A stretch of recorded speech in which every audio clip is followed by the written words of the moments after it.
अस्सलाम वालेकुम, कैसे हैं आप सब। उम्मीद है कि आप तमाम लोग बिल्कुल खैरियत से होंगे। तो जी पिछले हमने जो लेक्चर था ना उसमें हमने की थी ये एग्जाम्पल 1.5 का ए पार्ट, ठीक है। आज का जो लेक्चर है उसमें हमने करनी है एग्जाम्पल 1.6। अब हम इसे पढ़ते हैं।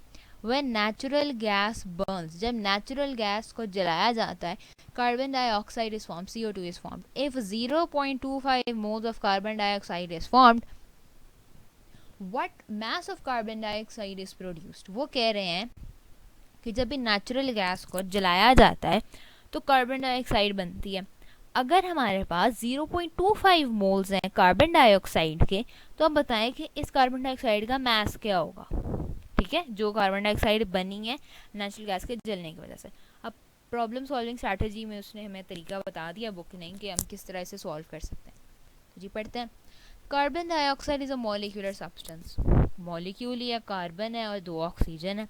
डिटर्मिन इट्स मोलर मास, पहले हम इसका मोलर मास निकालेंगे and use it to convert moles to mass in grams. ठीक है, फिर हम इसके मोल्स को मास में कन्वर्ट कर लेंगे, उसके मास को ग्राम्स में कन्वर्ट कर लेंगे।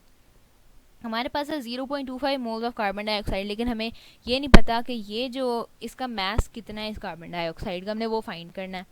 तो जी अब आ गए हम सोल्यूशन पे। Molar mass of carbon dioxide, carbon का एटॉमिक मास होता है G12, फिर हमने प्लस का साइन डाला। ऑक्सीजन का होता है एटॉमिक मास 16, लेकिन ऑक्सीजन 2 है इसलिए हमने 2 से मल्टीप्लाई करवाया। तो हमारे पास जवाब इवेंचुअली आ गया थी 44 ग्राम्स। अब एक मोल जो कार्बन डाइऑक्साइड के वो 44 ग्राम्स है कार्बन डाइऑक्साइड के।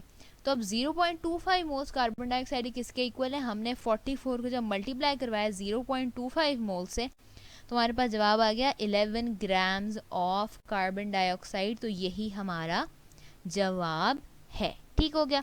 अगले लेक्चर में हम लोग करेंगे 1.7 एग्जाम्पल। इस लेक्चर में हमने सिर्फ एग्जाम्पल 1.6 ही करनी